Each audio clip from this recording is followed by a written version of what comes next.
911, do you need police, fire, medical? My daughter's dead. She just had to go in there.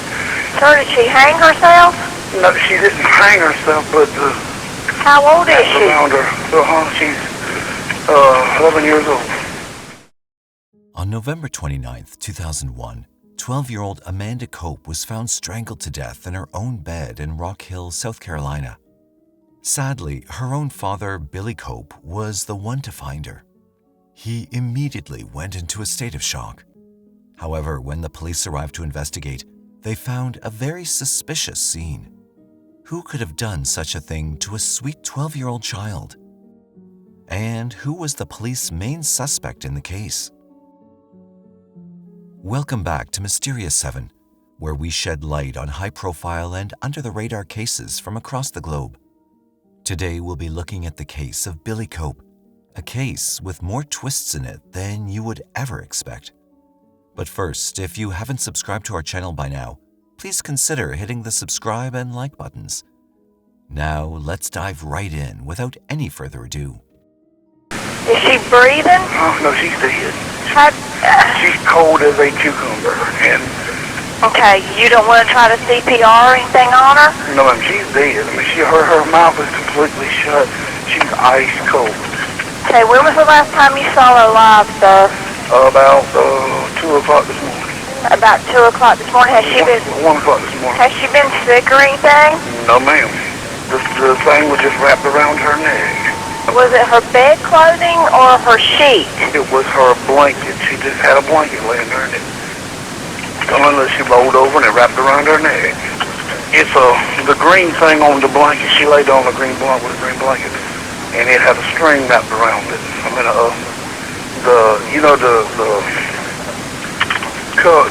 I gotta call my wife. Okay. Okay, what kind of house do you live in, sir? What color is your house? It's white, but she's gone on to be with the Lord because she was a Christian. Please, I really don't. Okay, all right, sir. I have my light on. All right, sir. Thank you, ma'am. Thank you, bye-bye. Bye-bye. That chilling recording you just heard was the 911 call that 37-year-old Billy Cope made when he found his daughter Amanda dead in her bedroom. In the early hours of November 29th, 2001, in Rock Hill, South Carolina, Billy Cope woke up with a start at around 3 a.m. and immediately knew something was wrong in his house. The hall light was on, and he distinctly remembered turning it off before going to bed. His wife, Mary Sue, was out at her overnight job where she cleaned offices, so it was just him and his 3 girls, Amanda, Jessica, and Kyla, at home. Amanda was the oldest at 12 years old, while Jessica and Kyla were 11 and 7 respectively. A devoutly Christian family, they'd missed the Wednesday church service they usually attended that night because Jessica was struggling with her math homework and needed some extra help to complete her assignment. Amanda, always the caring older sister, had offered to help her, and Billy agreed to let the 2 girls stay up as long as was needed to complete the work. The youngest daughter, Kyla, had gone to bed at 9 p.m., but Billy stayed up with the older 2 sisters till 1 a.m., helping them finish their schoolwork. Afterwards, they all headed to bed to get some much-needed rest, and Billy had turned on his CPAP breathing machine that he used to keep his sleep apnea at bay before drifting to sleep. Strangely, just 2 hours later, he was awoken by something. Still half asleep, Billy went to check on his daughters. Amanda's door was shut, and he concluded that perhaps she was the one who turned on the hall light. Maybe she'd gotten up in the middle of the night for a drink of water. The other bedroom door was open, and he saw his 2 younger girls fast asleep in their beds. With his mind more at ease, he returned to his bed, put his breathing machine back on, and quickly fell back to sleep. The following morning at 6 a.m., Billy was awoken by the blaring of his alarm clock. He later stated that during those intermittent hours of sleep, he dreamed about the rapture. In his dream, Jesus had returned to take his followers home. He explained that in his dream, he saw Amanda being taken and him being left behind, with her saying the words, "Bye, Daddy," to him. Still feeling jarred from his intense dream, he quickly left his bed to check on his daughters. He was overwhelmed with relief when he saw his 2 younger girls still sleeping peacefully in their beds. But his comfort was short-lived. As he tried to open Amanda's door, it was caught on the open closet door behind it. After using force to get through the door, he witnessed an unbearable sight. Amanda's body was lying limp on her bed. When he went to touch her, she was ice cold, and he knew that his nightmare had come true. He then covered her and, still in a state of shock, dialed 911. Within minutes, paramedics from the fire department arrived at the scene, but their life-saving gear was useless. Amanda was, indeed, gone. Jason Dillon from the Rock Hill Fire Department asked Billy what he thought had happened, and Billy told him that he thought she may have choked on her blanket as she had a history of rolling in her sleep. Detectives arrived soon after and secured the house as an active crime scene and began an investigation. The detectives were immediately suspicious of Billy's reaction to his daughter's death. His calm demeanor seemed unnatural, and he did not display much emotion at all. Soon, dozens of investigators filled the tiny house looking for clues, but the house was a mess, with the family's belongings cluttering every room. There were clothes piled on every surface, dishes overflowing out of the sinks, cockroaches scurrying into the corners. In the midst of this, Amanda's body lay fully clothed on her bed, surrounded by her books and recent school pictures that she'd just gotten back from the photographer. When the body was examined, investigators found that she'd been beaten and strangled to death after being assaulted. There were bruises on her body, and physical evidence was found on her clothes. The evidence was collected in the hopes that it could be used in identifying the killer. While processing the house for clues, police found another oddity. After examining all the doors and the windows, they realized that there were no signs of forced entry into the home. All the entrances were locked from the inside. This indicated to investigators that the killer likely came from within the house.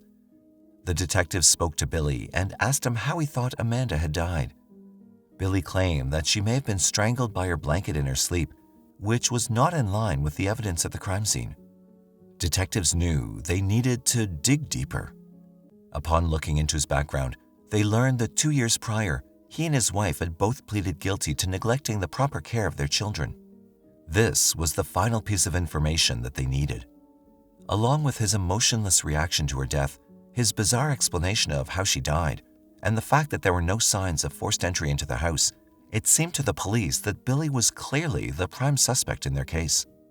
They immediately took him downtown to the police station for more intense questioning. Over the next few days, detectives grilled Billy mercilessly. He faced over 17 hours of interrogation over the next 4 days. On the first day of interrogation, the 29th of November 2001, the same day of the murder, Billy was questioned for 3.5 hours by detectives.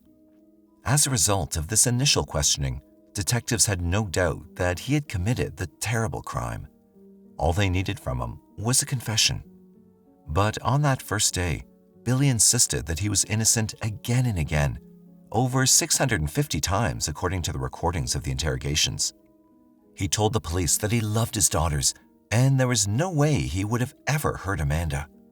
He claimed that the only reason he didn't hear anything that night was because the machine he used for his sleep apnea was very loud and it drowned out any outside noise. This seemed unlikely to the investigators, who continued to probe Billy to see if they could get a confession out of him. However, Billy would not admit to the crime. They tried to use his faith against him, saying he'd burn in hell for what he did. They also tried to tell him once the physical evidence they had collected came back as a match to him, he'd have nowhere to hide. Yet, no matter what they said, Billy continued to deny any involvement in the murder of his daughter. Finally, as they entered the 4th hour of questioning on the second day, Billy asked for a polygraph or lie detector test, believing it would be what finally convinced them of his innocence. Unfortunately, this would be where it all began to unravel for Billy. Not long after beginning his polygraph, the individual conducting the test slammed his hand down on the table and told the detectives that they had enough to end the test. He looked Billy in the eye and told him he'd failed the test. Billy was devastated. Following these results, detectives pressed Billy further, wanting to know why he'd done this terrible thing to his daughter. Slowly, Billy began to talk. Billy eventually confessed, yet he seemed unsure of his own statements. The first confession ended with him signing a written statement of what he'd done, admitting to killing his own daughter. But that would not be all. By the end of the fourth day of the interrogation, Billy had given a total of 4 different confessions to the police, and none of them matched each other or aligned with the evidence at the crime scene. In one, Amanda was beaten with a broom, but this was not mentioned in any of his other confessions.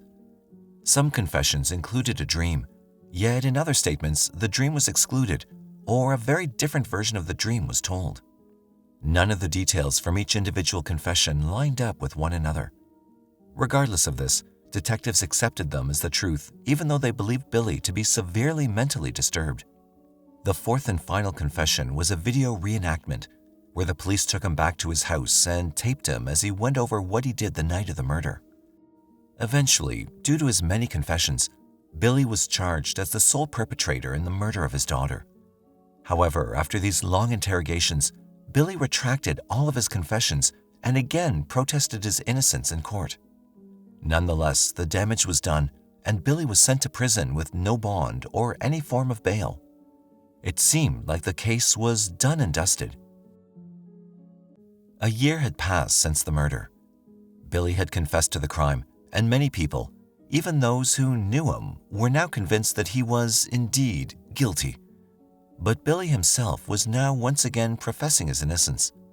Phil Beatty, a private attorney from Rock Hill, was now charged to fight this case in court for him. Phil admits that the first time he met Billy, he thought he was guilty. His strategy for the case was to try and get Billy the best plea deal possible and just put the case to rest. However, after speaking to Billy about the process of his interrogation in the initial days after the murder, Beatty was disturbed by what he'd heard. When his court-assigned public defender, B.J. Barrowclough, had arrived at the police station, the police did not allow him to the interrogation room to see Billy, a clear violation of his rights. They produced a note that Billy had allegedly signed, which stated that he did not want to see his attorney at that time. When Barrowclough argued that they could have coerced him into signing this note, they simply refused to let him ask his client himself. It was only after this fourth confession that his defense attorney, B.J. Barrowclough, was allowed to see him. When he asked Billy why he'd signed the confession, Billy replied that the police had told him he'd get the death penalty if he didn't sign it. Beatty was shocked at the clear violation of Billy's rights. However, since the confessions had been written and signed, he was unsure if this information would aid in his case. In an unexpected turn of events, in late 2002, Beatty got a call from the prosecutor's office asking for a meeting. Believing this was in regards to a deal for his client, he agreed to meet with them, but he could never have expected what they were about to tell him. As they sat him down, they explained to him that the DNA found on Amanda's body had finally been processed, and, to the surprise of everyone, the DNA was not Billy's. Beatty was shocked, but also happy to hear this news, because it now meant that his client was innocent and he had a real chance to win this case. But what they would tell him next would shock him even more. He was told that the police had been aware within a few weeks of the murder that the DNA was not a match to Billy, but had kept this information to themselves for over a year. This infuriated Beatty to no end. He could not believe such a grievous miscarriage of justice had been carried out, and that no one had thought this information was important enough to inform Billy's lawyers about it before this time. But then he stopped and asked why they decided to tell him this information now, after all these months, if they'd known it was not Billy's DNA all that time ago. And that is when the final piece of information was revealed to him. He was told that the reason he was being told all of this now was that the police had found a match to the DNA in the system, and they knew whose it was. It belonged to a man named James Sanders. There's not much information known about James Sanders' past, where he came from, or what he was doing prior to 2001. All that's known is he was a career criminal who had committed a variety of crimes prior to this horrific one. He'd been released from prison and moved into the same neighborhood as the Copes only about 2 weeks prior to him killing Amanda. He lived in a house only 2 blocks away from where Billy and his family lived. There's no evidence present that the two men knew each other, and they certainly would have made an unusual pair. Billy Cope was, in the words of his lawyer, a socially isolated 385-pound white man. He was also a devout Christian and aspiring preacher. James Sanders, on the other hand, was an African-American career criminal and drug addict who'd recently gotten out of prison. In the 6 weeks following Amanda's murder in November 2001, Sanders committed or attempted to commit 4 more sexual assaults in the neighborhood. Now that his attorneys knew there was another man whose DNA had been found at the scene of the crime, they realized that Billy was factually innocent. They then questioned him seriously as to why he had provided false confessions to the police when he was interrogated right after the murder occurred. Billy told his lawyers that when he was questioned by the police in the hours following the murder, he had been sure of his innocence. But he'd also been in a state of shock, having just lost his daughter in such a traumatic manner. Due to this, he may have appeared emotionless to them. He also told them that he'd provided false confessions in an effort to confuse the police. He believed that his confessions would not carry any weight unless police were able to prove them, and he didn't believe the evidence would point to any of his confessions being legitimate. However, in this matter, he was wrong, as the police were willing to accept his confessions, even though none of them matched each other, or indeed the evidence found at the scene. Despite Sanders being identified as being present the night that Amanda was killed, Billy was still charged with the crime. The case went to trial in 2004, and the trial was centered around both sides trying to prove what actually had taken place the night of the murder. While Billy's lawyers argued that Billy was not involved in his daughter's death in any manner, the prosecutors found a simple explanation for both Billy's confessions and the new DNA evidence that had been found. They said that the only logical explanation was that both men were in on it and had carried out the crime together. The prosecutors alleged that this is why there were no signs of forced entry into the house, as Billy had let Sanders in and then locked up again once he'd left. Cope's attorneys said prosecutors were just trying to present the evidence in this manner so they could cover up their inappropriate interrogation tactics. They argued that Cope had mental issues and was so devastated by his daughter's death that detectives were able to manipulate him into confessing to a crime he did not commit. The defense was also not allowed to present crucial evidence to the jury due to Judge John C. Hayes III not allowing it on the grounds of it leading the jury to a logical fallacy. The evidence that was excluded was the fact that in the 4 sexual assaults that Sanders had committed or attempted in the weeks following Amanda's murder, there was never any sign of forced entry. It certainly appears that Sanders was a master at breaking and entering and left no evidence for even the most seasoned of detectives to find. Another key piece of evidence the defense lawyers were not allowed to present to the jury was the testimony from a jailhouse informant who claimed he had overheard Sanders say he had raped and killed a little girl in Rock Hill. These sorts of testimonies are often allowed by courts when they help prosecutors, but in this case, when it could have helped the defendant, it was not allowed. While it may seem clear to you that Billy was not involved in his daughter's death at all, this is not how the jury ended up seeing it. Both Sanders and Billy were convicted and were charged with conspiracy, which means they collaborated with each other to commit the crime. They were each given life sentences without the chance of parole in 2004. In April 2009, the verdict was appealed, and a 3-judge panel from the South Carolina Court of Appeals reversed the conspiracy conviction, ruling that there was no evidence that Cope and Sanders knew each other. However, the South Carolina Attorney General appealed this decision soon after, and the decision was overturned. In 2013, the state Supreme Court upheld Cope's conviction, and the U.S. Supreme Court refused to hear his case. Despite all the evidence seemingly pointing towards Billy's innocent, he remained behind bars. On February 9, 2017, at the age of 53, Billy Cope died of natural causes in state custody. He never got to see the outside of a jail cell after being charged with the murder of his own daughter. Whether or not he was actually guilty, we leave for you to decide. And there we have it, folks. The tragic tale of the murder of Amanda Cope and the nightmare ordeal that followed for her father, Billy. What do you think of the case? Do you think Billy was innocent or guilty? More importantly, was justice served for Amanda Cope? Let us know your opinions in the comments down below. And if you enjoyed the video, please like, share, and subscribe to the channel. Until next time, stay safe and thanks for watching.